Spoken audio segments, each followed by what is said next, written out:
Pero voy a prender la grabación.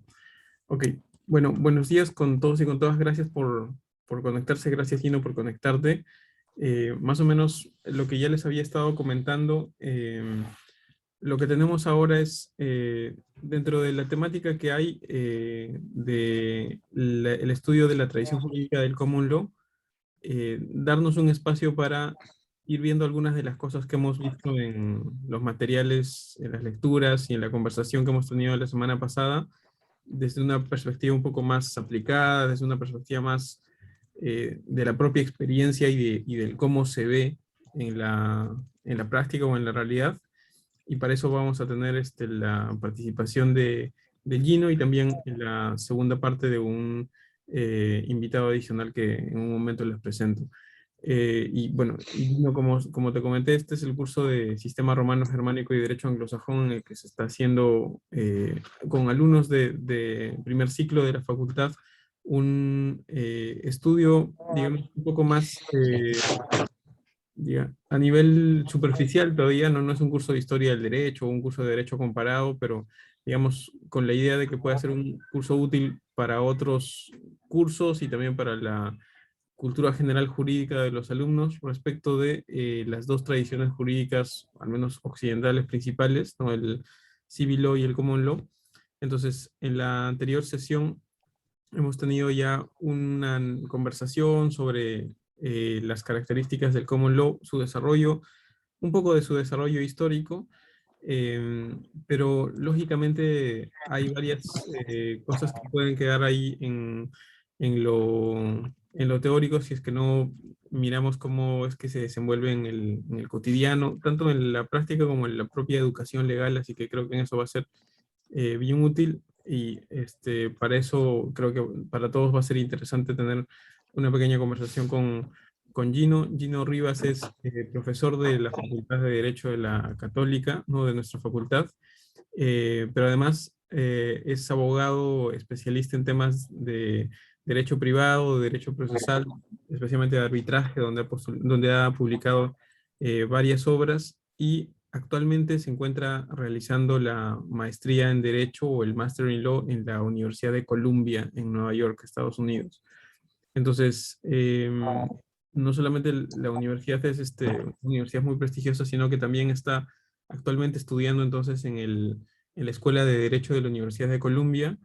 Y lo que le he pedido allí no es que pueda hacer como una pequeña explicación de su experiencia, de cómo observa que en la práctica si se nota o no se nota una gran diferencia con respecto a tanto la educación como la práctica legal, haciendo el comparativo con nuestro país, donde Gino ha ejercido, ha estudiado y también se encuentra enseñando actualmente y sin ánimo de tratar de ser comprensivos o exactos en todo, ¿no? Porque la idea es más bien escuchar de la experiencia de Gino, tener ahí unos 10 minutos de su presentación y de ahí ver si hay algunas preguntas de parte de ustedes. Y como les decía antes de que entre Gino, tratemos de aprovechar al máximo y sin ningún problema de dudas, preguntas que puedan parecer muy sencillas ni nada, creo que estamos abiertos para escucharlas. Así que eso nomás de mi parte, así que Gino, te cedo la palabra. Gracias de nuevo por conectarte.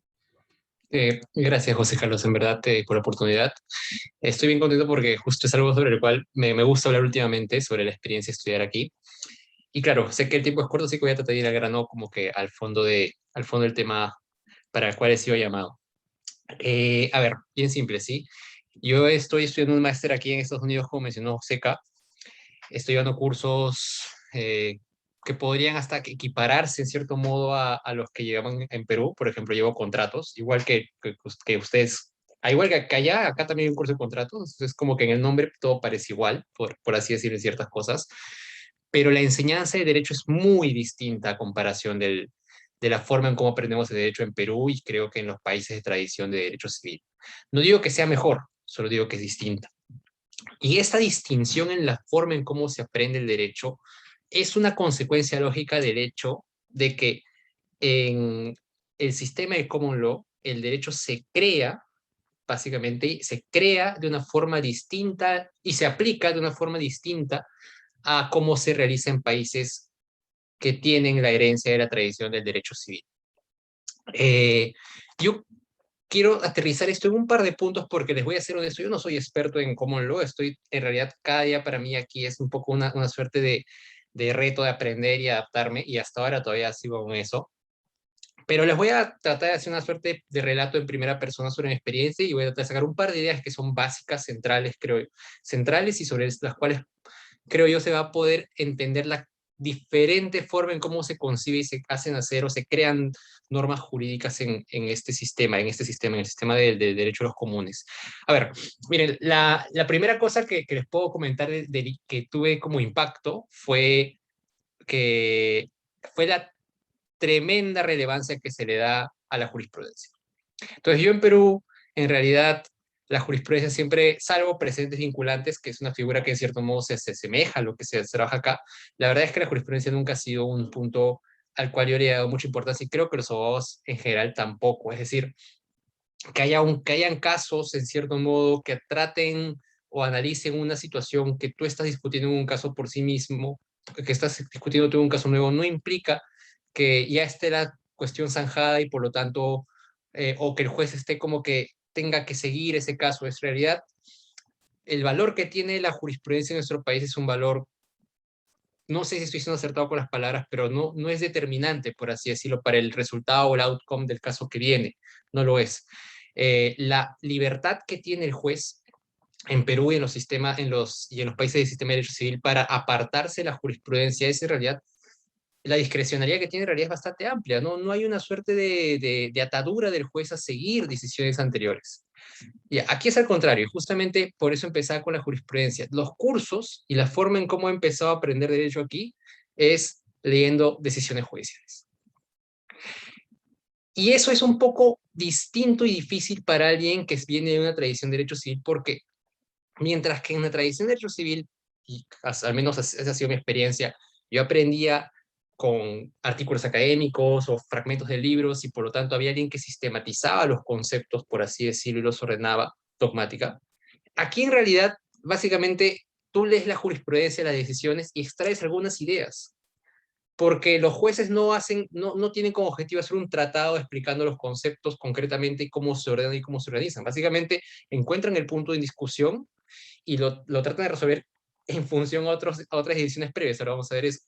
Entonces, es un reto estudiar, porque la dinámica consiste en que tú lees las sentencias, tratas de sacar las conclusiones principales, tratas de tener una suerte de estructura y un outline, como le dicen los gringos, de cada decisión, entender cuáles fueron los facts, los hechos, ¿sí? La aplicación del derecho y el holding, que es un término que utilizan aquí para referirse a la conclusión y cómo es que se define el caso en función a los hechos.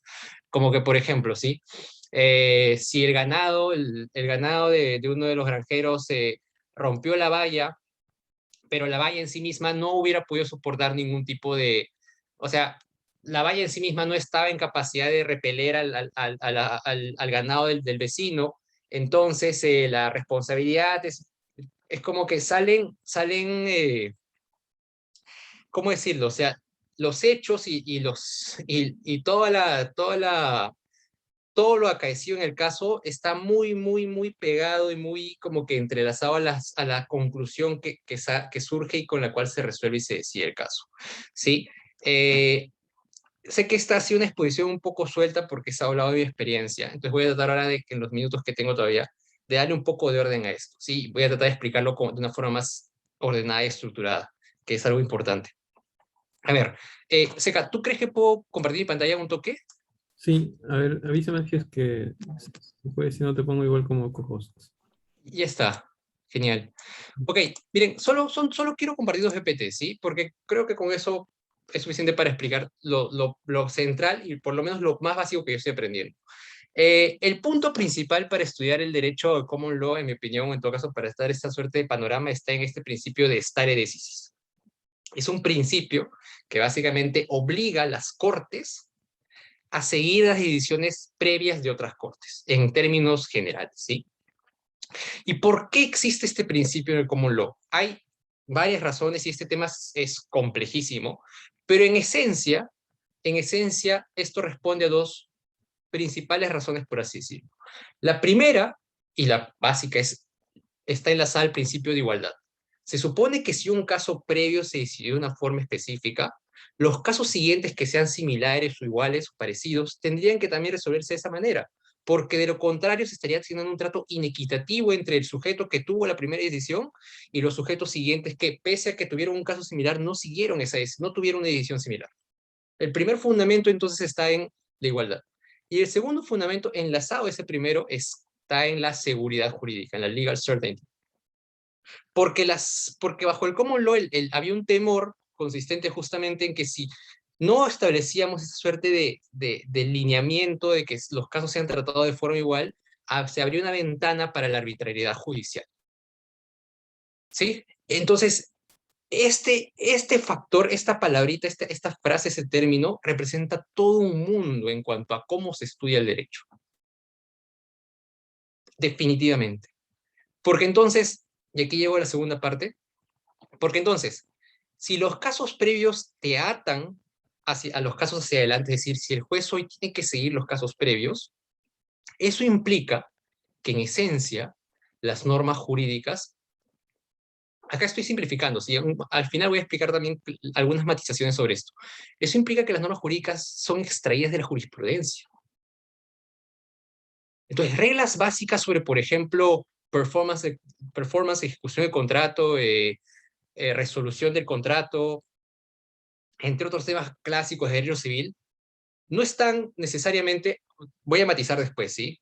Pero no tienen necesariamente una suerte de un código civil. O sea, nuevamente reitero que voy a matizar después porque hay un Uniform Civil Code y todo, un Uniform Commercial Code y todo, y hay una suerte de codificación, una tendencia de codificación en Norteamérica, pero en todo caso, históricamente, antes no había una suerte de código, ¿sí? Las reglas se extraían de las decisiones. Y con eso quiero llegar al punto que creo que puede ilustrar mejor cómo es que se aprende aquí y la diferencia que tenemos nosotros con ellos, por lo menos una de las diferencias que yo percibo, ¿sí? Es la siguiente. Nosotros hemos aprendido esta suerte de esquema básico de silogismo. Creo que ustedes ya para esta altura del ciclo, ya lo han visto en Introducción a las Ciencias Jurídicas. Y es algo que se puede explicar de forma simple. Es decir, tenemos un supuesto de hecho, que es un supuesto específico, un S1, por así decirlo. Tenemos una norma jurídica que establece que al supuesto en términos generales, S en general, se le aplica una consecuencia C, y justamente el ejercicio consiste en subsumir el supuesto S1, S sub 1 dentro de las normas jurídicas para que salga la conclusión sub 1, por así decirlo, la conclusión específica para el caso concreto. Ya. ¿De dónde sacamos nosotros las normas jurídicas? La construcción y la extracción, por así decirlo, de las normas jurídicas, en esencia, surge de reglas establecidas, codificadas, por así decirlo, estatutarias. Los gringos usarían ese término, estatut. Reglas establecidas en estatutos, en códigos, en normas. Porque si tú tienes una disputa sobre la imposibilidad de la prestación, o mejor dicho, la imposibilidad sobrevenida de la prestación, es decir, que la prestación se podía cumplir, pero después se volvió imposible por ABC, te vas a las normas de imposibilidad sobrevenida de la prestación, ves cuáles que aplica en función ves qué reglas establece, quién asume el riesgo, etc., e interpretas eso. Si tú quieres evaluar algún caso de fuerza mayor o caso fortuito, que son figuras que quizás han escuchado, y no siento, o sea, sé que no son expertos, pero creo que uno se hace la idea de a qué se refieren, te vas al 1314 o 1315 del Código Civil y lees qué dicen. Entonces tú agarras esa norma, el 1315, y la interpretas.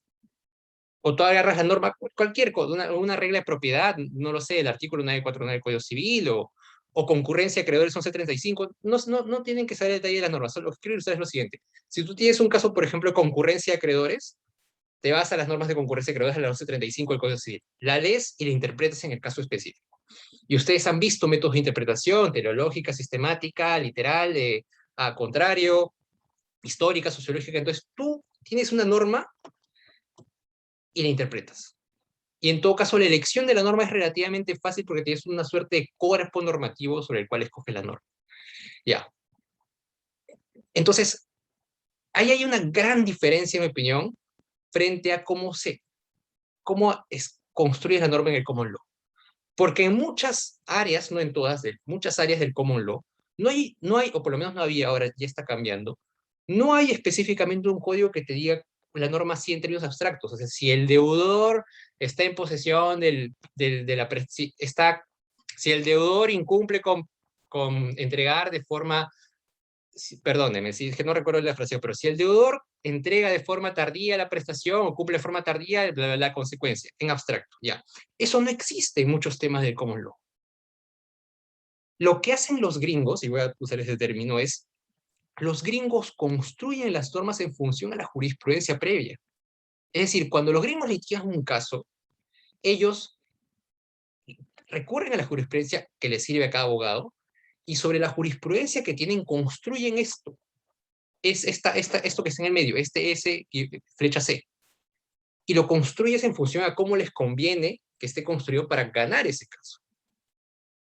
Porque miren, si nosotros tenemos, si José Carlos y yo somos contrapartes en un caso sobre concurrencia de creadores, ambos vamos a pelear en función al 1135, supongamos, porque es un caso claro de 1135. Entonces, yo voy a interpretar el 1135 de una forma, es decir, teleológicamente e históricamente la norma alcanza esto, y José Carlos puede decir sistemáticamente la norma en realidad tiene este otro alcance, y nuestra discusión va a girar en torno a una suerte de punto fijo, porque la letra de 1135 es la misma. Pese a mis esfuerzos de interpretar y los esfuerzos de José Carlos de interpretarla, hay una suerte de punto básico. Ahí está, esa letra no la podemos cambiar. Pero en el common law no es así, en muchas ramas. En common law, un caso de concurrencia de acreedores, por así decirlo, va a significar que una de las partes va a leer toda la jurisprudencia que existe previa y va a construir una norma, que es una norma jurídica, en abstracto, que le va a presentar al juez. Le va a decir, en atención a estas legal authority, en función al caso tal, A versus C, C contra D, F contra G, es claro que en el estado de Nueva Jersey, por ejemplo, ¿sí? En el estado de Nueva Jersey la regla de concurrencia de acreedores es la siguiente, que consiste en que cuando el que se obliga a entregar el bien hace tal cosa, el resultado es este. Eso lo va a decir un abogado. Y el otro abogado va a hacer lo mismo. Y va a recorrer a la autoridad, al case law que le sirva, a la jurisprudencia que le sirva, y va a decir, no, esa posición es errada. Si nosotros leemos toda la jurisprudencia previa, en realidad la norma es esta. Si ese conclusión esta, que es una conclusión distinta a la que planteó el primer abogado. Entonces la discusión frente al juez se abre en dos niveles. Por un lado, un nivel fáctico, porque ambas partes probablemente van a discutir los hechos, no van a estar de acuerdo con los hechos, y por otro lado, un nivel de construcción de la premisa normativa. En el sistema de derecho civil también hay casos en los cuales la construcción de la premisa normativa se produce. No digo que todos vamos a estar siempre de acuerdo en qué norma se aplica. A veces hay muchos casos en los cuales las partes debaten sobre cuál es la norma aplicable. Eso sucede, la elección de la norma es algo que no es inusual. Pero en el civil law, discúlpeme, pero en el common law esto es básico, esto es casi permanente, está permanentemente presente. En criminal law, por ejemplo, pese a que hay un código criminal, también se utiliza demasiado la jurisprudencia para construir específicamente las supuestas excepciones, excepciones o atenuantes, bla, bla, bla. Entonces, esa es una diferencia, pero crucial, por lo menos en la experiencia que estoy teniendo. Que el abogado tiene el poder, por así decirlo, en el caso de construir la norma jurídica. En términos estrictos, construir es un término que podría dogmáticamente hablando no ser preciso, ¿sí? Pero creo que ilustra la idea de la mejor forma. Porque en sí se puede decir que las reglas ya han sido establecidas por los jueces, pero en fin. Pero en la práctica, eso sí se puede decir con seguridad, en la práctica, el abogado, al amparo de la jurisprudencia que tiene, plantea su norma jurídica, su S consecuencia, S, por lo tanto C. Cada abogado lo hace en un litigio.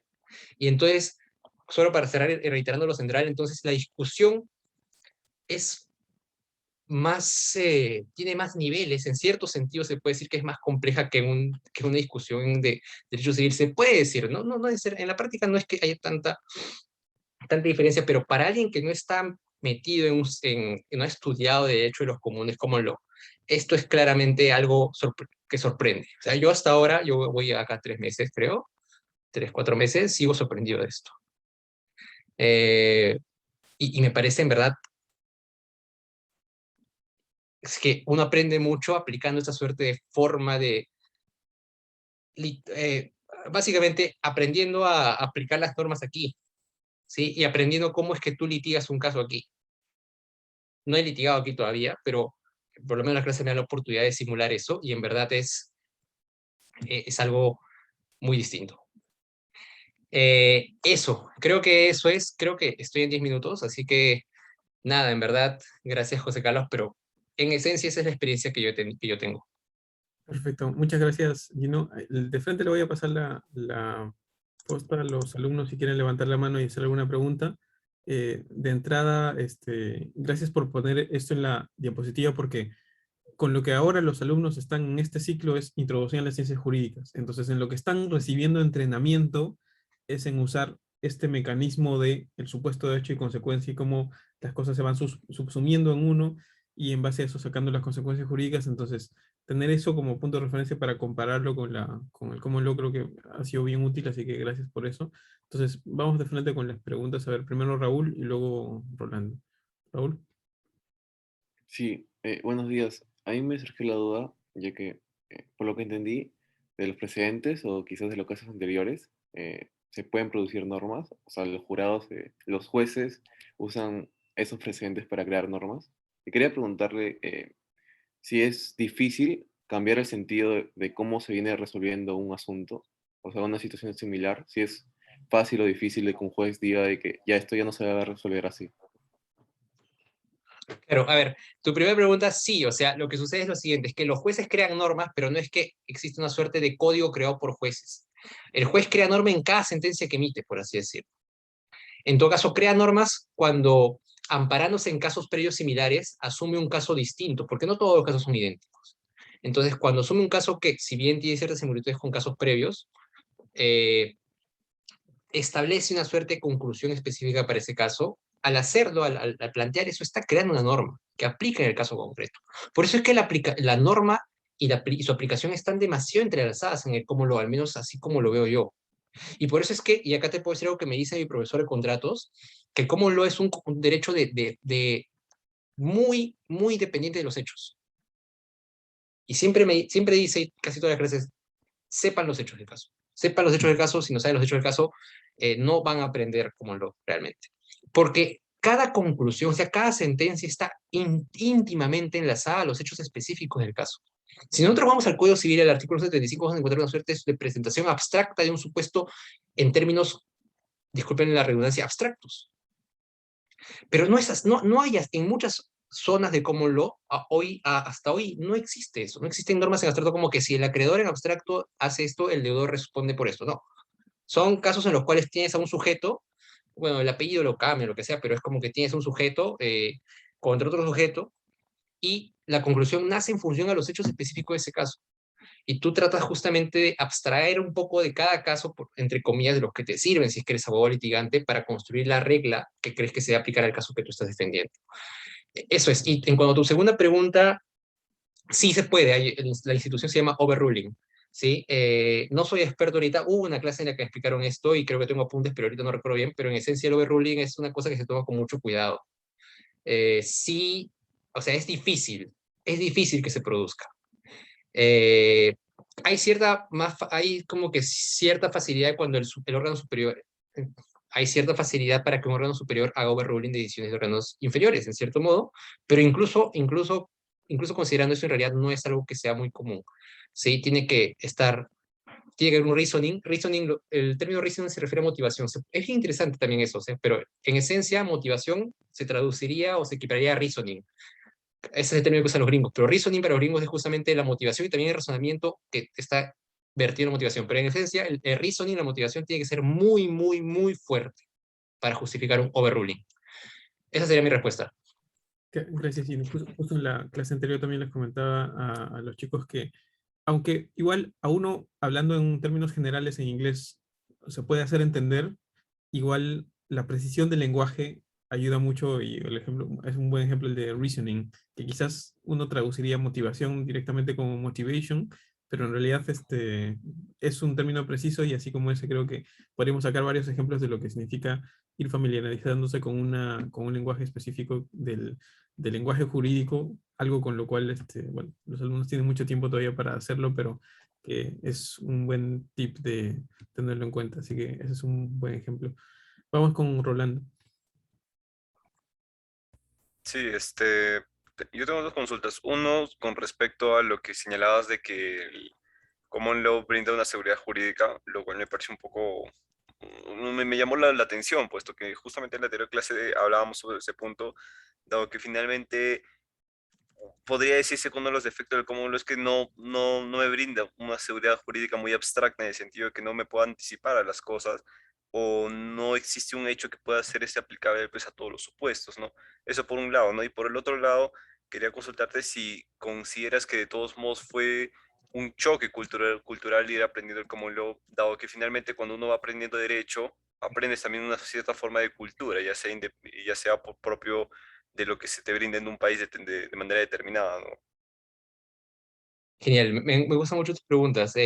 Sobre tu primera pregunta, mira, yo también pensaba quizá un poco como tú antes de venir aquí, te soy honesto. Pero yo sí, ahora que estoy aquí, sí siento que tiene sentido decir que hay seguridad jurídica por lo siguiente. Porque claro, la idea primera que yo tengo es, ¿cómo puede haber seguridad jurídica si no tienes un cuerpo normativo establecido, fijo, en el cual estén las reglas como que en abstracto y sobre las cuales se trabaje?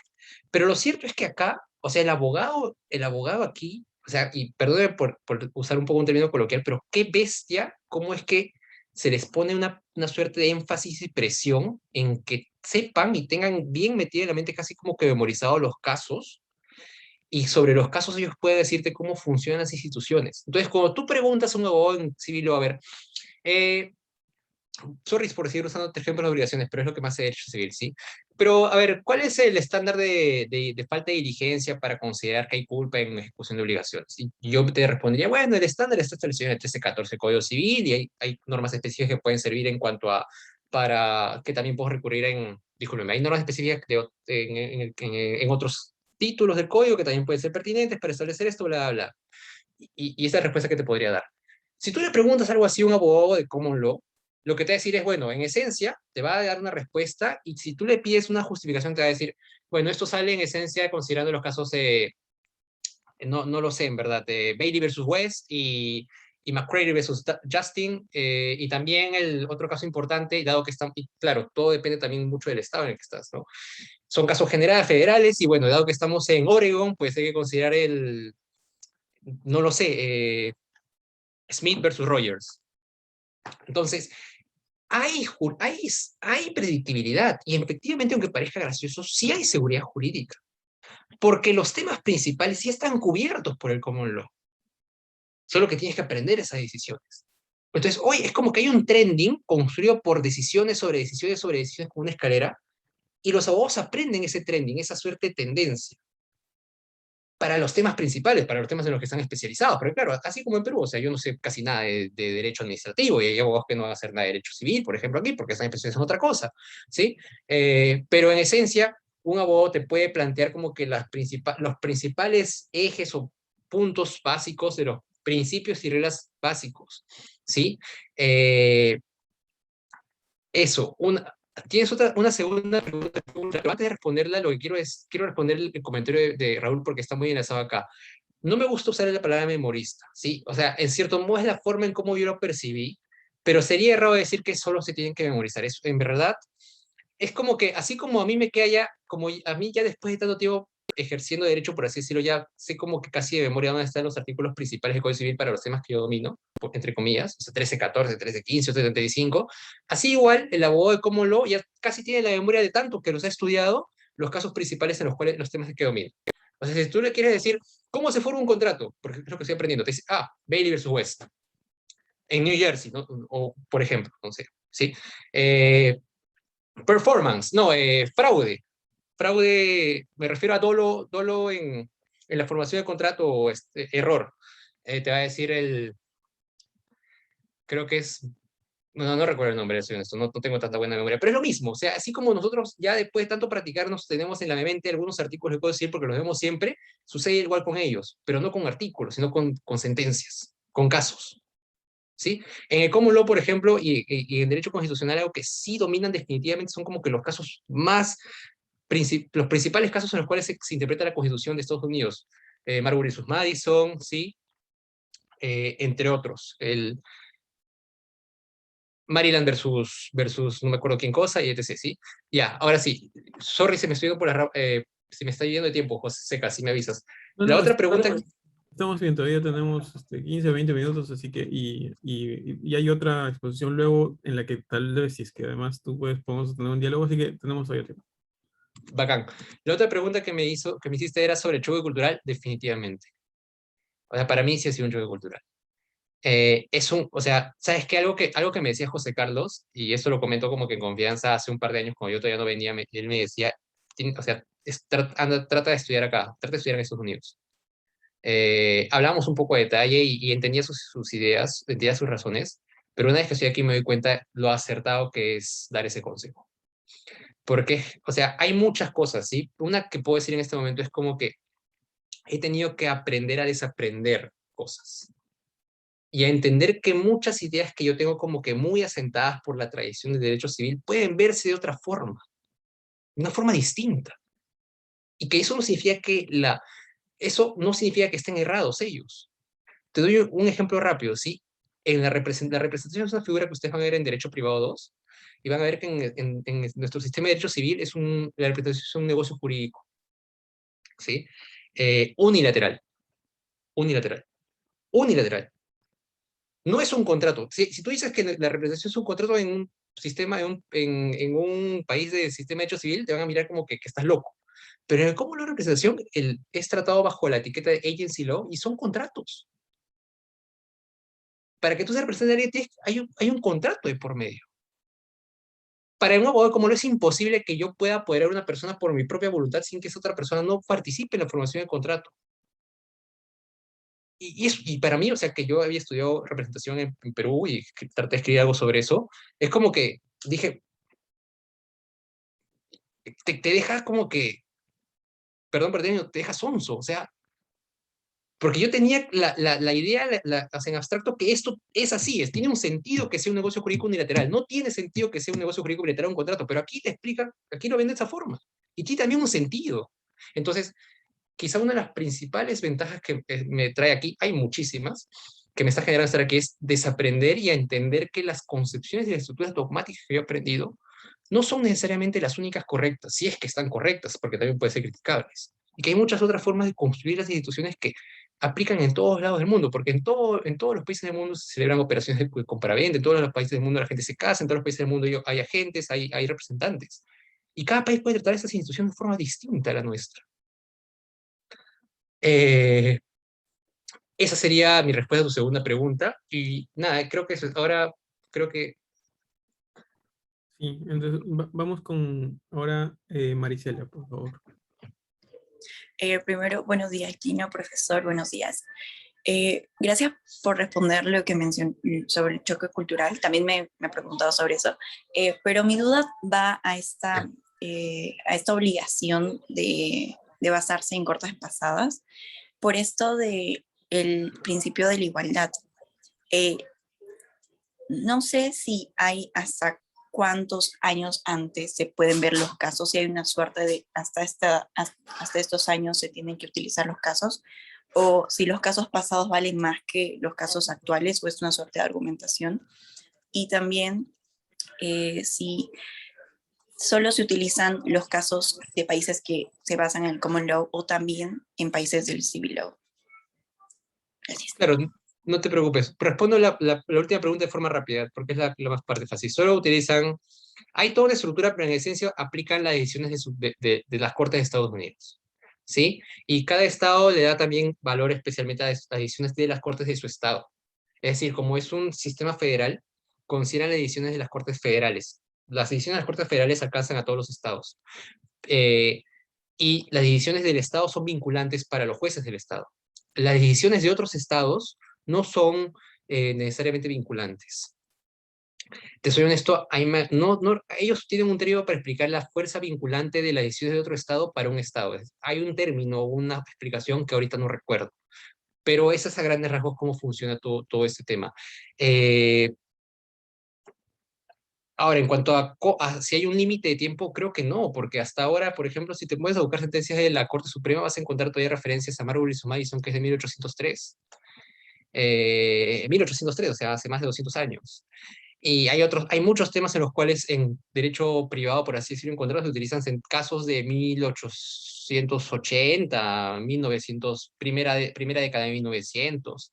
Entonces, no hay un límite, por así decirlo. ¿Cómo se construye el trending? Es que sucede lo siguiente, que uno tiene que ubicar aquellos casos que estén lo más íntimamente relacionados o sean similares en lo mayor medida posible de tu caso. Porque justamente mientras más cercanos sean esos casos, más cercano va a ser y similar va a ser el razonamiento aplicado en esos casos, va a ser también aplicable al tuyo, extrapolable al tuyo, ¿sí? Entonces, no es que haya ningún tipo de orden por razones cronológicas. Creo que no. O sea, puedes tener un caso de hace 5 años que en realidad tiene cierto parecido al tuyo, pero puede haber un caso de hace 60 años que está mucho más cercano al tuyo, mucho más parecido a los hechos de tu caso, y por lo tanto al juez le va a convencer más que tú invoques como precedente el caso de hace 60 años que el caso de hace 5 años. Porque el juez va a decir, sí, es que este caso de 60 años es más similar que el que tengo que este de 5.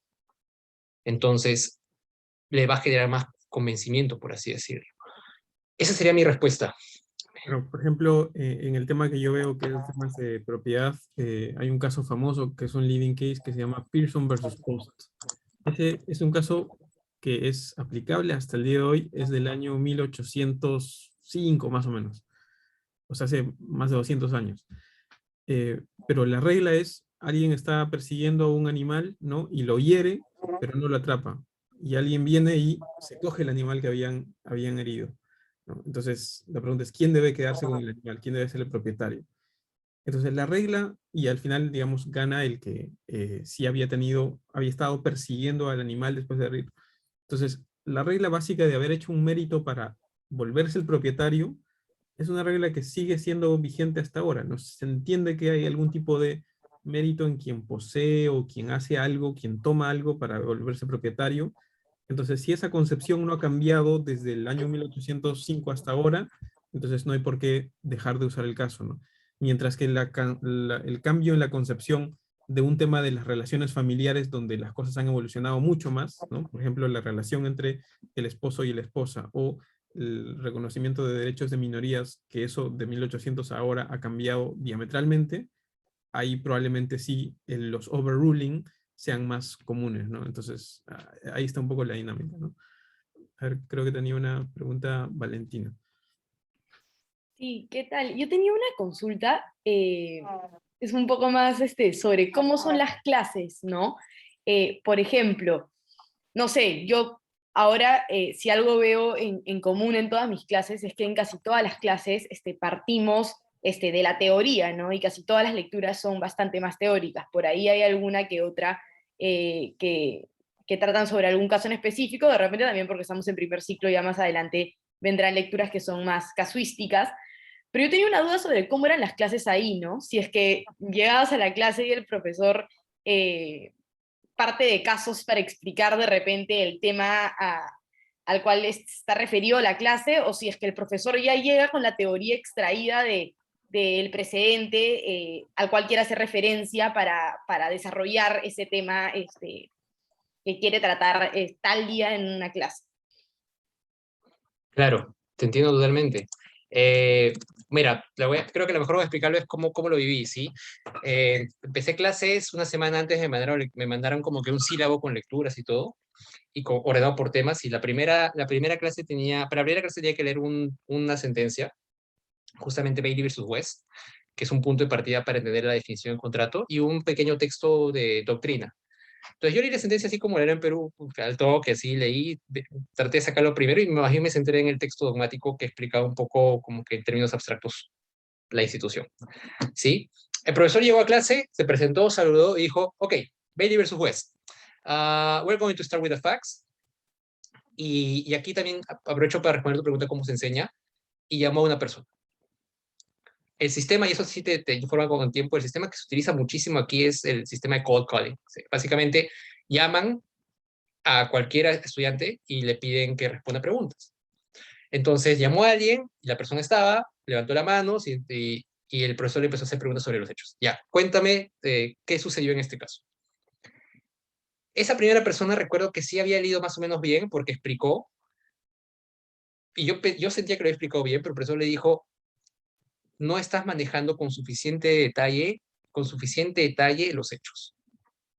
Tienen que manejar los hechos de la forma más completa y precisa posible. Y llamó a otra persona. Y yo los hechos así los tenía como que a la volada, porque no le había puesto tanta atención. Pero se gastó básicamente casi 2/3 de la clase hablando de los hechos. Y explicó después por qué, porque justamente entender bien qué casos se estaba abordando era importante para después saber cuáles son los límites, entre comillas, de la decisión que se está aplicando en ese caso. Porque ese caso está abordando un caso, el juez está abordando un caso específico, con hechos concretamente establecidos. Y por lo tanto, el resultado puede ser distinto si los hechos hubieran sido diferentes. Eh, entonces, es básicamente eso. Tú te sientas y no hay mucho espacio para participar. Sí puedes, pero creo que no es la regla. Algunos profesores sí te dicen que es más como que más que llamar, permiten que la gente le ande la mano, pero en general es como que el sistema es local. Tú no eliges cuándo participas. Estás ahí y esperas a que te llamen. Entonces, básicamente es eso. O sea, justo a mí me llamaron la semana pasada y lo mismo. O sea, me preguntaron como que, no te sueltan, ¿ah? O sea, es como que te puedes estar con el profesor tú 20 minutos respondiéndole preguntas. O sea, no es que no son puras preguntas, ¿no? Te responde esta pregunta, él usa tu respuesta para seguir explicando y te hace otra pregunta, y sigue explicando y te hace otra pregunta y sigue explicando y así, así, así. Tú tienes que estar como que al vilo y siempre atento. Y claro, hay también un tema yo lo veo así como que prestigio, ¿no? Porque a mí me daría vergüenza decirle no, no sé. Entonces, básicamente eso hace que todas las clases vaya, pero con una suerte tengo un resumen de cada los casos que tengo que leer, los leo como que 2 veces. eh, a veces converso con unos patas antes de clase como para estar bien alineados y ver si nos está fallando algo. Y es también un tema, yo creo, justamente de una forma, ¿cómo decirlo? No sé si, no sé, yo no creo que sea negativo. Creo que más bien te impulsa a sacar tu mejor versión. Pero sí, y te soy honesto, o sea, no es la forma en que yo dictaría un curso, yo no dicto así, yo no llamo de esa forma, pero sí aprendes algo distinto. Entonces, es una forma distinta de aprender, por así decirlo. Seca, tengo una pregunta por chat, ¿la puedo responder? La voy a poner por el chat para todos, porque me la mandaron como mensaje directo y la respondo, ¿te parece? Y perfecto, ajá, Ojo, no hay tenemos tiempo. justamente 2 minutos más, así que tal vez con eso ya vamos cerrando, así que sí, dale, adelante. Dale, tengo esta pregunta, perdón, la voy a poner por el chat para todos para que la puedan ver. Me han puesto esto, ¿sí? Para generar la norma, ¿deben ajustarse necesariamente a la jurisprudencia de su estado o pueden usar jurisprudencia de otros estados? Justo lo que había comentado, se puede usar jurisprudencia de otros estados, ¿sí? Pero tiene un valor un poquito menos fuerte que la jurisprudencia de tu estado. Básicamente es eso. La explicación es más compleja, pero no la recuerdo, discúlpame. Pero en esencia es eso. Y nada, básicamente esa es mi experiencia. Un último mensaje antes de cortar, o sea, antes de terminar esto es lo siguiente, o sea, yo no lo tomaba tan en serio, pero de verdad, no sé necesariamente si Estados Unidos, pero yo les recomiendo que desde ahora vayan viendo las formas de tener un tiempo de estudios afuera. No sé si una maestría, quizá un intercambio, o más adelante un doctorado o algo así. Les aseguro totalmente, totalmente que te cambia la forma en cómo, no solo estudias derechos, cómo ves el mundo, definitivamente. Te cambia. Entonces, ese sería mi consejo para cerrar esta participación. Gracias, gracias Gino, muchas gracias por el consejo y también gracias por tus experiencias en sí. Además, Gino es profesor en la facultad, en la universidad, así que por ahí que alguno luego va a llevar o no sé si están llevando, no sé, tu curso no es de primer ciclo, sí, actualmente. ¿Tienes un curso? Ahorita estoy dictando un curso de primer ciclo que es modelos de abogado y un curso de segundo ciclo que es sistema de justicia. Ok. Tal Por vez ahí he visto un par de personas que están conmigo, creo. Así que sí, ahí ya aprovechen. Yo creo que también va a ser bien interesante ver las clases de Gino luego de que haya tenido esta experiencia en la maestría. Así que muchas gracias, Gino, por el tiempo y por absolver las preguntas. Y gracias por los consejos también. Eh, Ahora vamos a pasar a una segunda parte para continuar la conversación que hemos tenido con Gino. Si tú tienes disponibilidad también, Gino, completamente bienvenido, pero si también tienes que salir o tienes alguna cosa, no te preocupes, así que gracias por conectarte. Lo que vamos a hacer ahora es seguir hablando del Common Law, pero ahora mirar hacia el Reino Unido, ¿no? Hacia Inglaterra como otro espacio en el cual es, digamos, de donde viene el Common Law, como una exportación desde desde el Reino Unido, digamos, procesos históricos que implican tanto procesos de exportación, de colonización, una relación histórica que en general ese país tuvo con países como Estados Unidos, pero no solamente Estados Unidos, sino también India, también Australia, también países en África. Entonces, para dar una mirada hacia allá, y además es una mirada donde yo en particular probablemente voy a aprender más porque yo he tenido la experiencia de estudiar y desarrollarme en Estados Unidos y no en Inglaterra. Tenemos un invitado adicional que es Estefano. Estefano D'Ambrosio que ya está ahí conectado. Muchas gracias por conectarte, Estefano. Es Un gusto. abogado, solo te presento allí, Estefano, y ahí te doy la palabra.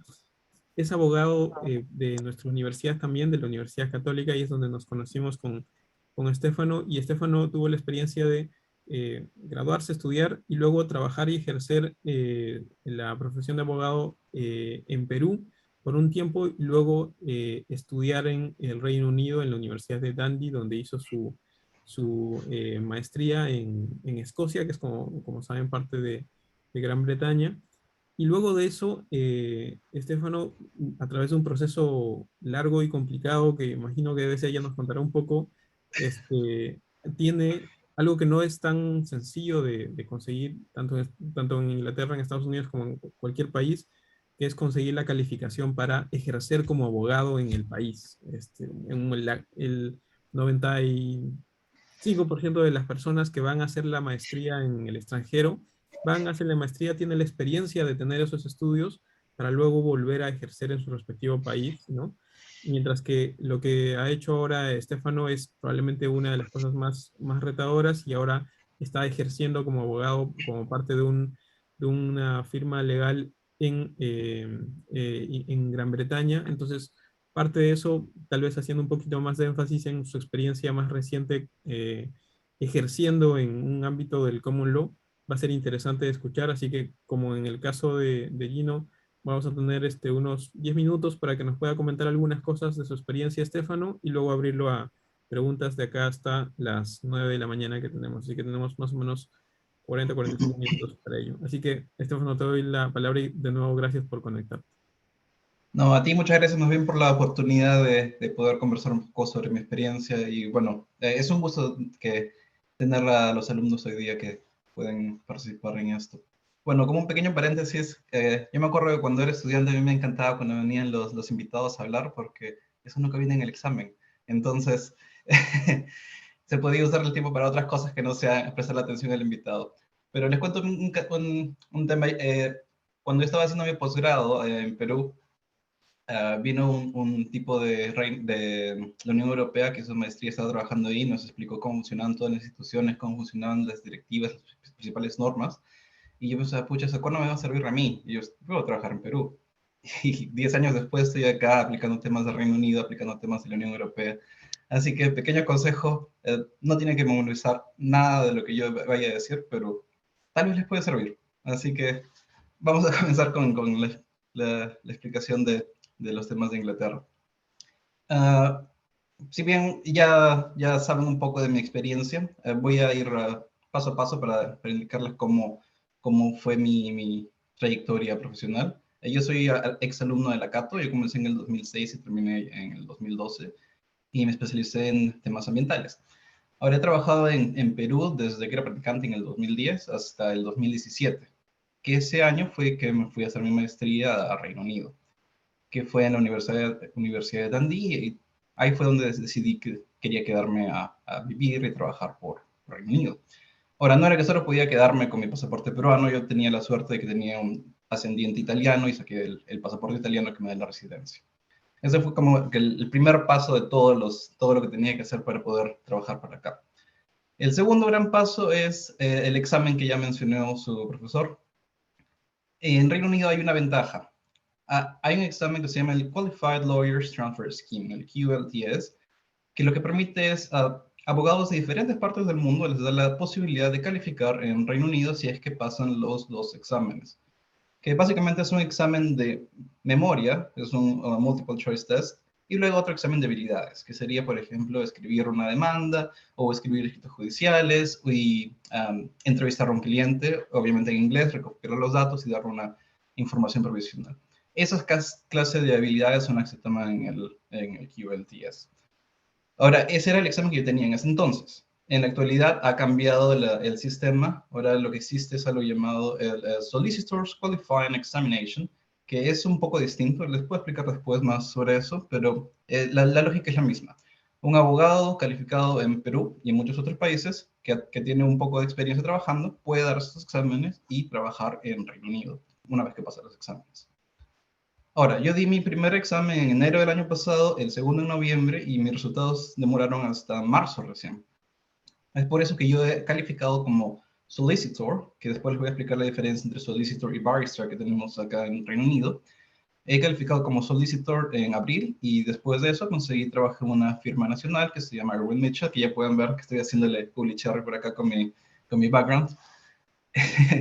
Que, bueno, como mencionaba, es una firma nacional y aprovecho eso para dar un poco de contexto de cómo funcionan las firmas acá en Reino Unido.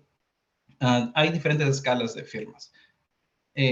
Yendo por lo más bajo, tenemos lo que se llama una High Street Firm. Ahora, High Street es un concepto de, por ejemplo, si están yendo por la avenida Larco, van a ver que hay varias tiendas de ropa a los costados que ustedes pueden entrar a comprar en cualquier momento que ustedes deseen. Eso es High Street. High Street Firm es una firma de abogados en la cual cualquier persona de a pie puede ir, entrar y pedir servicios legales sin necesidad de sacar una cita. Ahora, las High Street Firms, justamente por la forma en que trabajan, son pequeñas y normalmente dan servicios a personas naturales. Si es que alguien tiene, digamos, un problema con impuestos o ha tenido un problema con un contrato con un vecino, cosas de esa materia. Después del High Streets vienen las firmas regionales. Las firmas regionales son las que están fuera de Londres, por eso se llaman regionales, y tienen ya sea su sede en una ciudad o en unas cuantas ciudades a través de las regiones. Y las firmas más grandes son las firmas nacionales que tienen sede en múltiples regiones y también tienen sede en Londres.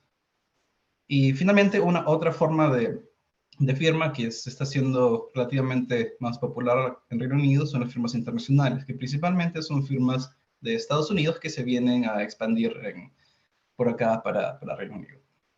Bueno, entonces les conté que yo califiqué como solicitor a través de este examen, y solicitor es diferente a barrister. En Perú tenemos el abogado, que es el concepto general, pero en Reino Unido el solicitor es el abogado que te va a brindar asesoría legal, ya sea un estudio, en una empresa, en una ONG, es el abogado con el que los clientes tienen el primer contacto. El barrister, en cambio, es el abogado que va a hablar en la corte. Ahora, los barristers van a hablar y representan a los clientes en la corte para los casos complejos. Como una curiosidad, los barristers todavía en la actualidad tienen que usar peluca. Entonces, eso es algo bien curioso. Uno piensa que los abogados usaban peluca muchos años atrás, pero no. En la actualidad todavía se sigue usando peluca. El barrister tiene que ir con peluca y una túnica especial para reconocerse, que sería casi como, es requisito para poder hablar. Y si están interesados, hay una serie de televisión que se llama Silk, como seda, S-I-L-K, que justo habla de barristers que, bueno, están definiendo casos penales y puedes ver que justamente los atuendos que están usando ahí son los atuendos que se usan en la vida real. Ahora, si bien el solicitor es el asesor y el barrister es quien habla en corte, la diferencia no es tan directa, porque los solicitors también podemos ir a corte, por ejemplo. El truco está en que un solicitor solo puede representar casos que no sean complejos. Por ejemplo, si es que mi cliente vende un carro, cliente A vende carro a persona B, cliente da el carro, pero la otra persona no paga, entonces eso es un incumplimiento contractual simple. Dio carro, no pagó, yo podría representar a mi cliente ante las cortes para que se cumpla con el pago del contrato. Ahora, si es que son temas más complejos, como cualquier tema que tenga que ver con múltiples contratos o múltiples obligaciones o temas relacionados a financieros o temas ambientales, que es mi especialidad, necesitas contactar con un barrister. Los barristers, por ejemplo, van a ser independientes a pesar de que trabajan en cámaras, y cuando yo he necesitado contactar Cuando un cliente necesita ir a corte, lo que hace el cliente es me dirige a mí la solicitud. Yo tengo que preparar instrucciones para el barrister y le indico al barrister qué es lo que necesitamos hacer. Una vez que aceptan las instrucciones, tanto el barrister como conmigo, preparamos cuál sería la estrategia que se va a dar al cliente en estos momentos. Entonces, hay esta diferencia entre dos tipos de especialidades que nunca tenemos en Perú, porque los abogados en Perú pueden hacer todo lo que tengan que, tanto ir a corte como asesorar.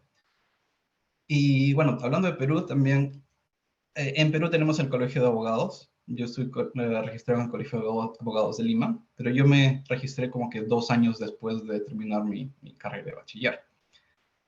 Eso sería imposible en Reino Unido, porque no puedes ejercer en el Reino Unido como abogado, como solicitor, si es que no estás inscrito en la institución equivalente al CAL, que es la Solicitor Regulation Authority. Es incumplimiento de ética que te puede ser descalificado como solicitor si es que bueno, te vetarían de trabajar como solicitor si es que empiezas a dar asesoría legal sin estar registrado en el SRA. Así que esa también es una buena diferencia entre cómo funcionan los registros tanto en Perú como acá. Pero bueno, la pregunta al final de cuentas es qué se siente, qué cosa es trabajar como abogado en Reino Unido. Y para esto también tengo que hacer una pequeña distinción, porque cuando hablamos de Reino Unido estamos hablando no de una sola jurisdicción. En Reino Unido existen 3 sistemas legales. El sistema legal de Escocia, el sistema legal de Irlanda del Norte y el sistema legal de Inglaterra y Gales. Entonces, yo estoy registrado como solicitor para Inglaterra y Gales. Por lo tanto, no puedo ejercer en Irlanda del Norte, no puedo ejercer en Escocia, porque los sistemas han sido separados. Eso tiene que ver un poco con la historia de cómo viene del mismo nombre, Reino Unido, son diferentes reinos que fueron agrupados en un solo país y mantuvieron algunas facultades para tener diferentes sistemas legales. Y por eso las normas también son distintas en Escocia, en Irlanda del Norte y en Inglaterra y Gales.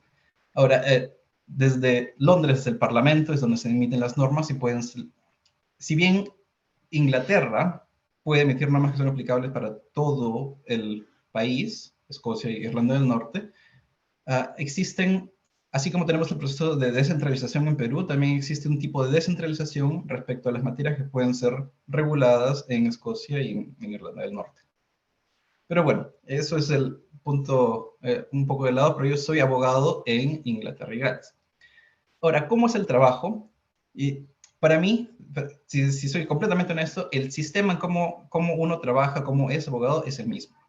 La forma de hacer abogacía y la forma de hacer investigación, la forma como analizar un caso y dar una opinión legal sólida, va a ser la misma tanto en Perú como acá en Reino Unido. La cuestión es que el abogado tiene que revisar toda la información disponible, todos los papeles, y en base a eso dar una opinión. Eso lo formé en Perú, lo he podido traer a Reino Unido y he podido aplicar lo que he aprendido en Perú acá en Reino Unido. Lo que sí cambia es la ley. Por ejemplo, yo he estado asesorando a clientes en temas ambientales, que son, por ejemplo, temas de agua, temas de residuos sólidos o temas de áreas naturales protegidas.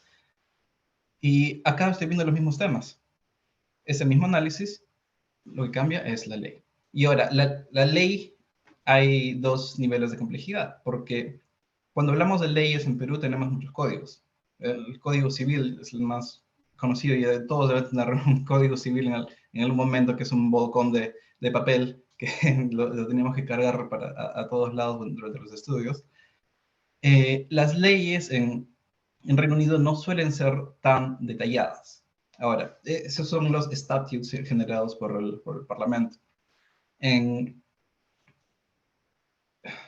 estos statutes suelen dar libertad para que se pueda interpretar, en realidad no se rellenan tanto definiciones o de ver exactamente todas las partes que se tienen que cubrir en una normativa. Eso da espacio a que el gobierno, la parte administrativa, pueda dar guías de cómo aplicar la normativa. Y bueno, eso es en parte la ley, pero también lo que he tenido que aplicar ahora son los casos, porque finalmente somos common law.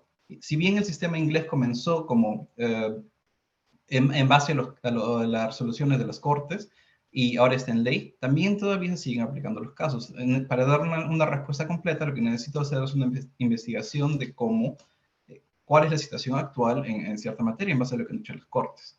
Ahora, no es que yo me lea lo que dicen las cortes todos los días, porque hay decenas, cientos de resoluciones de las cortes. Lo que hacemos y lo que simplifica el trabajo es que hay instituciones especializadas en brindar las principales materias que han salido en el día a día.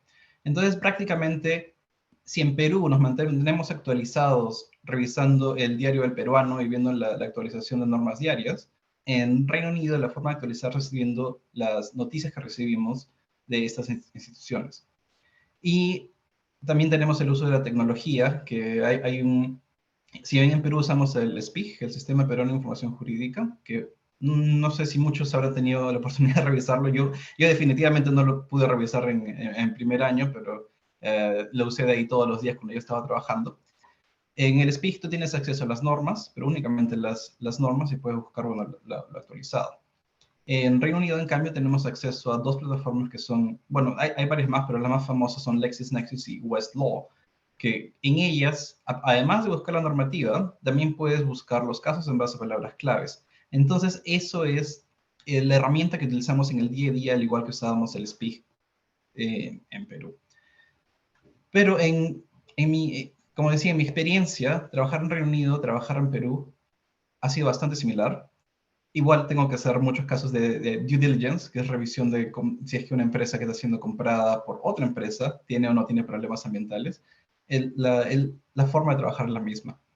Ahora, también mi experiencia va a estar bastante teñida por el hecho de que yo no voy a corte. Yo desde el inicio de mi carrera he sido más consultor en temas legales que ir a dictar, a hablar en las cortes, por ejemplo. Ahora, cuando estaba hablando con su profesor, él quería que tocara algunos temas que serían un poco hablar de la diferencia entre Civil Law y Common Law, pero desde el punto de vista de Reino Unido. Y otro tema es el Common Law y Equity, que es lo que nos va... Como dicen, el Common Law es más flexible en cómo se interpretan las normas, pero esa flexibilidad proviene del Equity. Ahora, lo voy a decir muy, muy brevemente porque esto es porque ya sé que ustedes han estado revisando todos los temas de Civil Law y Common Law en su clase. Pero haciendo un muy breve resumen, Civil Law usa códigos, Common Law usa el precedente vinculante. Ahora, el hecho de que las cortes tengan un precedente vinculante, el binding precedent, no significa que todas las cortes sean vinculantes al mismo tiempo. Y una corte tampoco necesita decir, esto es precedente vinculante. Simplemente tiene que cumplir con ciertos requisitos para que sea vinculante para otras cortes. Los requisitos son, uno, que es una declaración de derecho, no de hechos. Dos, que como Gino ya explicó, los hechos, que importan mucho, tienen que ser similares entre el caso que estoy aplicando, bueno, mi caso actual y el caso que estoy revisando. Y tercero, es que el caso de donde tiene que ser emitido por una corte superior o por una corte que sea vinculante. Yendo un poco a cómo funciona acá en Reino Unido, voy a tocar solo el tema civil porque es un poco complejo, pero solo en lo civil se hace más sencillo. Tenemos, por ejemplo, la corte más baja es la County Court, que tiene un límite dependiendo de cuál es el dinero que está requiriendo en una demanda, va a depender si es que vas a County Court o cortes superiores. Pero en la County Court, la más sencilla, por ejemplo, puede decir que esta County Court interpreta la ley como A, y hay otra County Court que interpreta la ley como B. Entre ellas, eso es posible porque las County Court no son vinculantes entre sí. En cambio, arriba de la County Court tenemos a la High Court. Lo que diga la High Court va a ser vinculante para las County Courts, pero lo que dice un High Court no vincula a los otros High Courts. Sigue la misma lógica. Arriba del High Court tenemos a la Court of Appeal. Lo que dice el Court of Appeal es vinculante para todos los de abajo, y la Court of Appeal se vincula a sí misma. Y al final tenemos una Corte Suprema. La Corte Suprema nuevamente vincula a todos los de abajo, pero no se vincula a sí misma. ¿Por qué? Porque la Corte Suprema necesita tener flexibilidad para poder cambiar los precedentes si es que lo considera necesario, si es que las situaciones cambian. Ahora, Como mencioné, el sistema de Reino Unido, si bien se basó en casos judiciales inicialmente, la mayor parte ya se encuentra en leyes. Usamos ambos, pero tenemos una buena cantidad de leyes. Un clásico ejemplo va a ser ahora el Environment Bill, que ha salido justo, va a salir debido a la salida de Reino Unido de Europa por el Brexit. Hay ciertos compromisos ambientales que se basaban en normas europeas, pero que ahora van a tener que ser reemplazados por este Environment Bill. Pero esta ley va a ser detallada y va a contener varias materias ambientales para las cuales ya no se va a tener que requerir ir a algunos casos. Ahora quisiera comentar un poco rápidamente lo del Common Law y Equity. Tal vez el concepto de Equity ya lo han visto antes en sus clases, que por cierto, si es que van a estudiar en un momento afuera en Common Law, va a ser el más complicado de entender, porque no lo tenemos en Perú. Y hay que desarrollar desde cero, reaprender de cero cómo es la forma de pensar las cortes en Reino Unido. Pero, para hacerlo más sencillo, en Reino Unido existían dos cortes en el pasado. Estoy hablando de los 1500, bastante en el pasado. Teníamos la corte del Common Law Court. El Common Law Court era quien aplicaba la ley tal como era. Como dicen, la Black Letter of the Law, tal como está, estricto. Y lo único que te daba los Common Law Courts era daños, resarcimiento por daños. Entonces, había situaciones en las cuales las Common Law Courts eran demasiado cuadriculadas y situaciones en las cuales los daños no te reparaban, no llegabas a justicia con daños, no se podía tener justicia. Entonces, en paralelo al Common Law Courts, existía algo llamado los Courts of Equity. Ahora, el Court of Equity, que se llamaba Court of Chancery, viene porque quien dirigía esa corte era el Lord Chancellor. Lord Chancellor es el consejero del rey. Y esa persona actuaba como la conciencia del rey.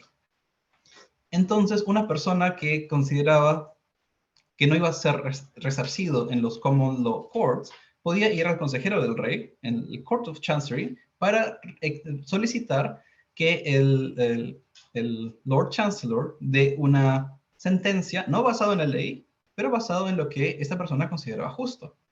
Entonces, no había una aplicación de las normas. Era una aplicación completamente discrecionaria de qué era lo que se consideraba justo o no se consideraba justo. Y de hecho que había problemas, porque a veces el Court of Chancery decía una cosa y los Common Law Courts decían otra cosa. La solución fue que lo que diga el Court of Chancery era lo que prevalecía. Sin embargo, esta es historia. Esto es para entender cómo funciona ahora. Estas cortes funcionaron en 1873.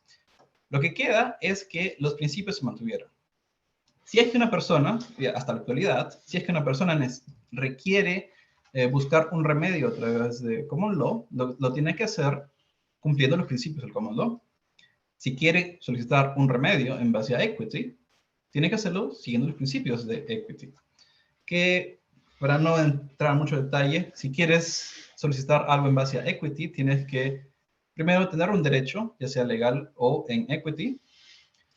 Tienes que demostrar que los resarcimientos por daños no es suficiente y tienes que demostrar que la ejecución va a ser posible. La ejecución de la sentencia va a ser posible. Para esto tienen que entender que los remedios que se dan en Equity son, por ejemplo, una obligación de hacer. Cuando quien pierde el caso se le demanda hacer algo en específico, las medidas cautelares o la rescisión de un contrato. Ahora, para entender esto es más fácil con un ejemplo. ¿Qué pasaría si yo tengo un cliente acaudalado que ha contratado a un pintor famoso para que haga una pintura? Ya le pagó, digamos, $1 millón al pintor y el pintor no quiere pintar la pintura. Tenemos dos formas de atacar esto.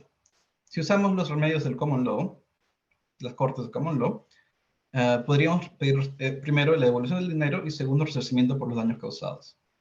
Pero probablemente el cliente no quiere la plata, probablemente el cliente quiere la pintura. Entonces se podría solicitar a las cortes que emiten un specific performance, una obligación de hacer, obligando al pintor a pintar la pintura. Pero esto tiene un problema, que la ejecución de esta sentencia no sería realmente posible. ¿Por qué? por dos cosas. Primero, que se requeriría constante supervisión a este pintor para que finalmente pueda haga la pintura. Y lo segundo es que, ¿qué pasaría si es que el pintor hace cualquier cosa, o sea, está molesto porque perdió la sentencia y hace cualquier tontería como la pintura? ¿Quién sería el que decide si esa pintura vale o no lo que se ha pagado por ella? Considerando estos problemas, las Cortes, si evalúan este caso, muy probablemente determinarían que la ejecución de la sentencia no sería posible. Entonces, si bien esta persona tenía un derecho, los daños no eran suficientes para repararlo, la ejecución de la sentencia no era posible y por lo tanto las Cortes no estarían inclinadas a dar la ventaja de a obligar al pintor a pintar esto. Ahora, una cosa... Una cosita, Bueno, ahí sería entrar en mucho detalle. Bueno, déjame hacer una pequeña conclusión antes de pasar a las preguntas. Sí, solo te quería comentar, Estefano, que tu video se ha ido, igual te estamos escuchando normal, pero tu video se ha ido, no sé si sea cuestión de apagarlo y prenderlo. Ya, ¿me pueden ver ahora? Sí, ahí está. Ya, genial. Bueno, Vale. solo quería hacer una pequeña conclusión. En base a mi experiencia, al final, la abogacía, tanto en Perú como en Reino Unido, las habilidades utilizadas van a ser las mismas, así que si es que alguno de ustedes quiere salir afuera para estudiar en otro país que use Common Law, en eso van a poder traer sus habilidades. El tema es que tienen que aprender la nueva normativa y tienen que comenzar en algunas cosas de cero, realmente. Algunos conceptos no van a ser nada similares a los que tenemos en Perú, pero finalmente la norma se aprende. Las habilidades ganadas se mantienen. Entonces, no vayan a sentirse desmotivados en ningún momento por eso si quisieran ir hacia afuera. Y además, en mi experiencia, a pesar de que yo estoy realmente en mis primeros tiempos como abogado, como solicitor, lo que he descubierto es que con la tecnología que se tiene disponible para hacer la búsqueda de casos, los motores de búsqueda y, bueno, otras fuentes de información, esas cosas simplifican bastante el trabajo de los abogados y realmente es bastante más sencillo obtener información que, bueno, de mi experiencia, lo que tuve en Perú. Así que, bueno, fue un gusto darles a todos un resumen de mi experiencia y también algunas cosas un poco teóricas, pero que de hecho que les van a ayudar un poco, espero. Y si tienen alguna pregunta, bueno, siéntense libres de hacerlo. Gracias, muchas gracias, Estefano. Ahí vamos a ver las preguntas de quienes quieren, pueden levantar la mano. Pero como ha dicho Estefano, la idea de las cosas que ha comentado Estefano no van a ser materia como de un examen de cada cosa en específico, pero creo que escucharlas, no tanto la diferencia, por ejemplo, entre un solicitor y un barrister, como la propia experiencia de Estefano de sí encontrar que no es muy diferente la forma en que él practicaba cuando trabajaba acá en Perú, como cuando ahora está trabajando allá.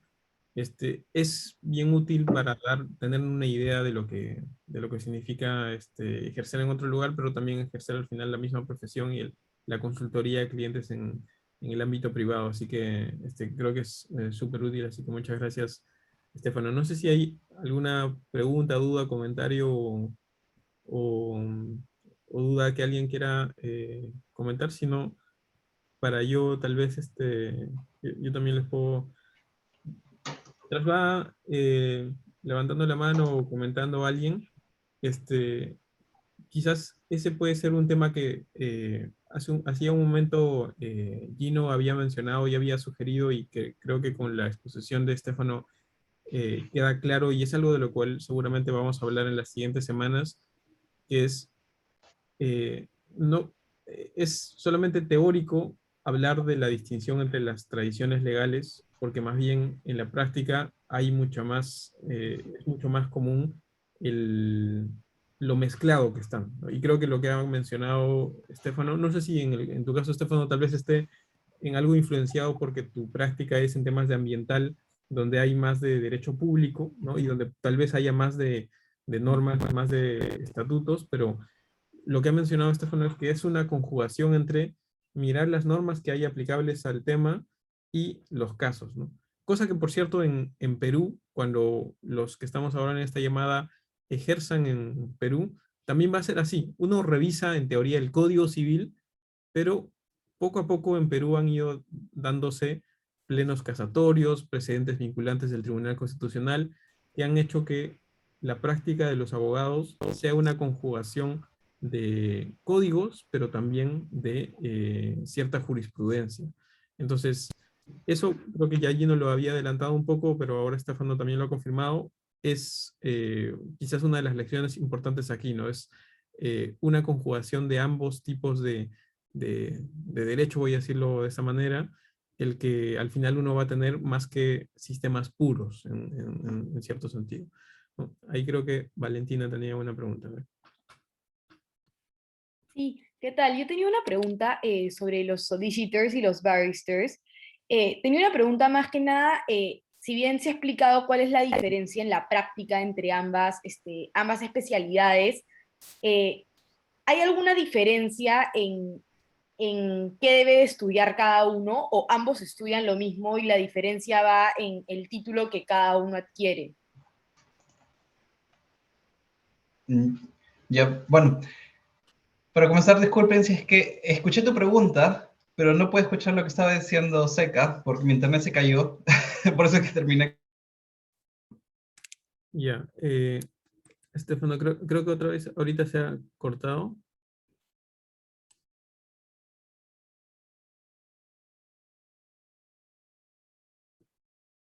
Sí, creo que está interrumpido, ¿no? ¿O soy solo yo? Sí, ya. Sí, creo que Eh, el audio está apagado, me parece. no, creo que es la conexión de Estefano. Estefano, tu conexión está media lenta, si nos está escuchando. Pero esperamos un ratito a ver si se conecta de nuevo mejor. Ya, creo que ya se escucha, Estefano. No sé si puedes probar.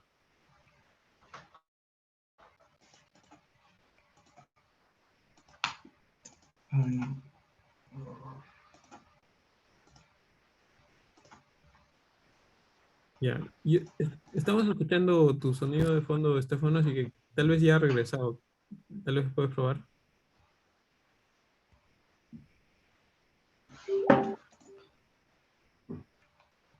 Hola, ¿me pueden escuchar? Sí, sí, Estefano, ahora sí te escuchamos, ¿no? Estefano, ¿nos escuchas? Sí se está escuchando ahorita. Creo que ahí me acaba de pasar un mensaje, va a probar, creo que reconectarse. Entonces, ahí apenas se conecte, vamos ahí con la pregunta que había hecho Valentina, me parece. Lo que sí, más bien, una pregunta que ponían aquí en el chat y que creo que trató de explicarlo ahí Estefano, y tal vez lo voy a comentar un poquito, es lo último que estaba comentando Estefano, que es la relación entre las cortes de Common Law y las cortes de Equity, o en general lo que es el término equity en el Common Law, ¿ya? De nuevo, no para que necesariamente conozcamos exactamente cómo es la estructura de ambos de estos países, sino para que tengamos una idea de cómo se entra dentro de los sistemas, dentro de las tradiciones, algo como el equity, que es lo siguiente. Equity es resolver en base a lo razonable, en base a la equidad, ¿ya? En base a el sentido común, digamos, ¿ya? Y lo que tenemos en nuestro sistema, en el civil law, en el sistema de jueces, digamos, en Perú, para hablar solamente de Perú, es que tiende el sistema a ser un poco más acartonado, un poco más rígido. Tenemos una norma y lo que ustedes están haciendo en Introducción a las Ciencias Jurídicas, el juez que va a recibir un caso de cualquiera de nosotros como abogados, va a identificar cuál es la norma que los abogados alegan que es la que aplica, y esa norma ver sus supuestos de hecho, identificar si los hechos se subsumen en ese supuesto de hecho y eventualmente aplicar la consecuencia jurídica. Ejemplo, responsabilidad civil, ¿no? Tenemos un artículo en el Código Civil que regula la responsabilidad civil. Cuando alguien daña a otra persona y lo hace deliberadamente o negligentemente, tiene que pagarle un resarcimiento. Entonces, se analizan los supuestos de hecho. Hubo daño, hubo una cuestión de culpa, hubo una relación de causalidad. Entonces, eso es una cuestión un poco más rígida. En el sistema de Common Law hay algunos espacios en donde el equity, esa situación de usar la razonabilidad, hay un poco más de espacio ahí. Ahora ya tenemos Hola. sí, Estefano. Y discúlpenme, no sé qué está pasando con mi computadora, que el internet se ha ido completamente. Está bien, ¿no? Así que he tenido que improvisar con el teléfono. Ya me pude conectar finalmente.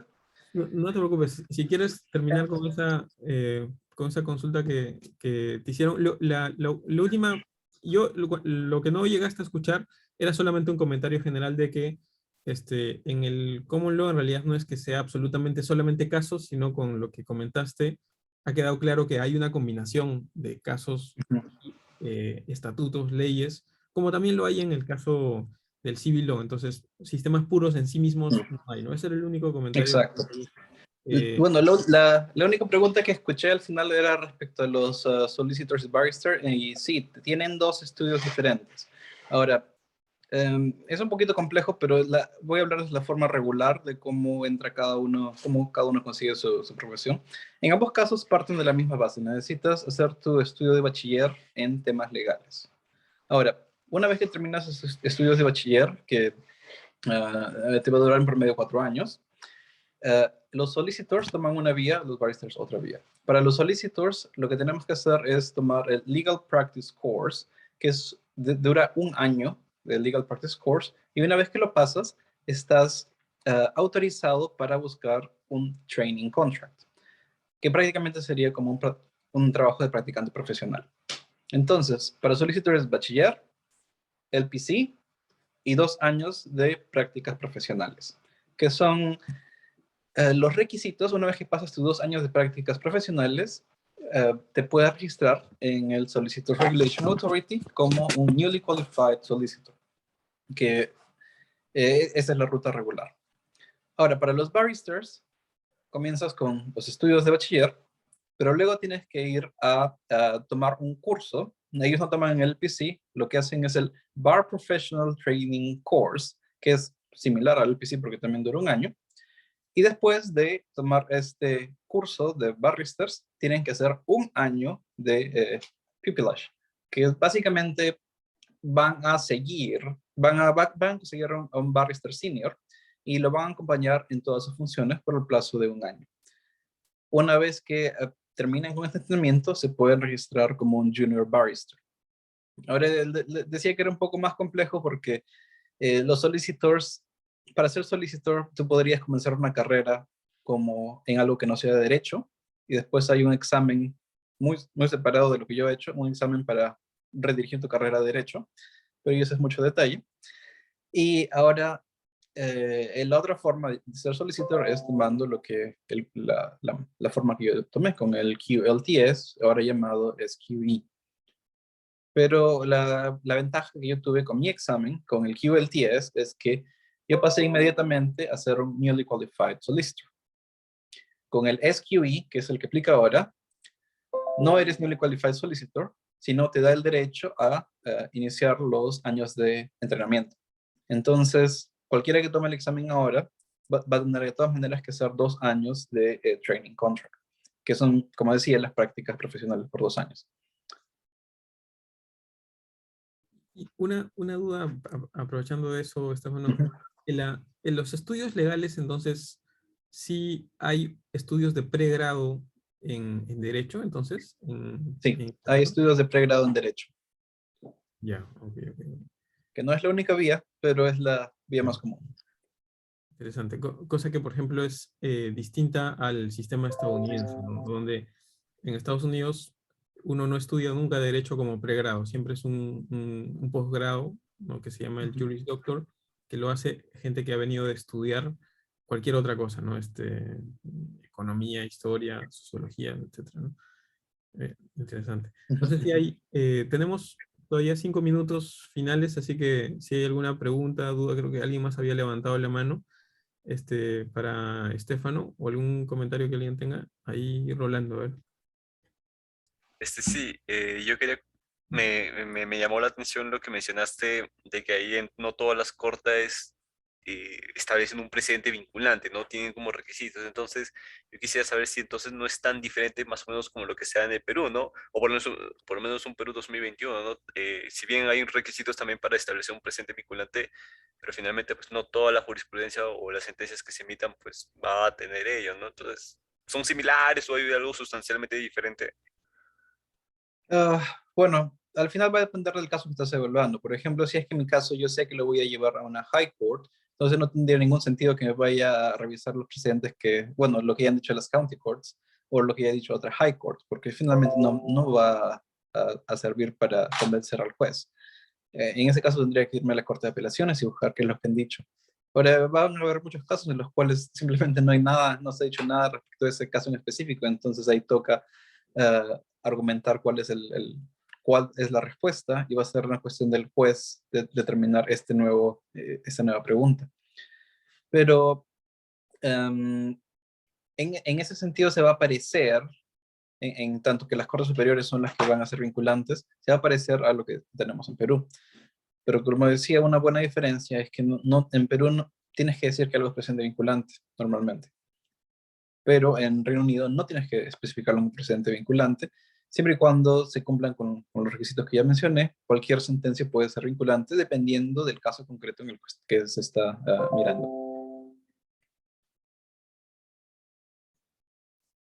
Gracias, Estefano. No sé si alguna última pregunta o comentario.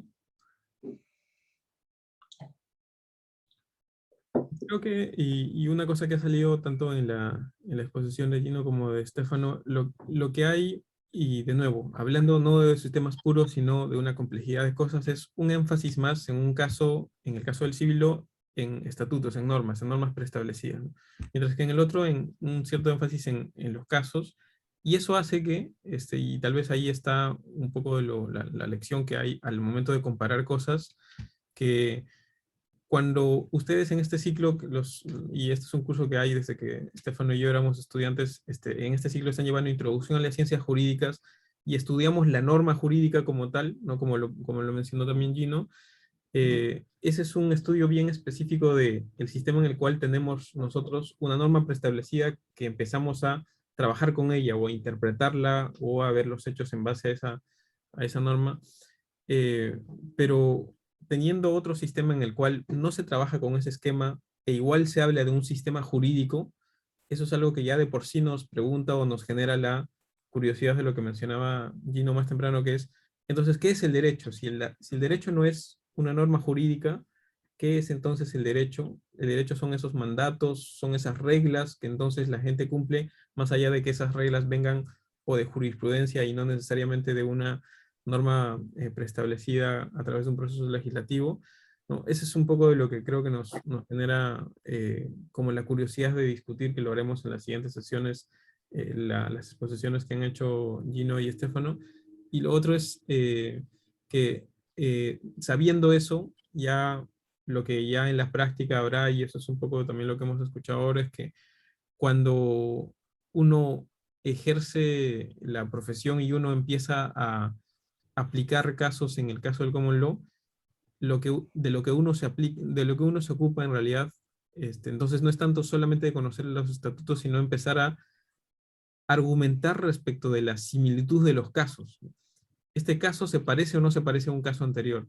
Este caso se parece por esto, no se parece por eso necesita una regla distinta porque no es igual al anterior, ¿no? O lo que menciona Estefano, esto es un tema que va a llevarse a esta determinada corte, entonces, ¿qué jurisprudencia reviso? ¿La de las High Courts, la de las Courts of Appeal?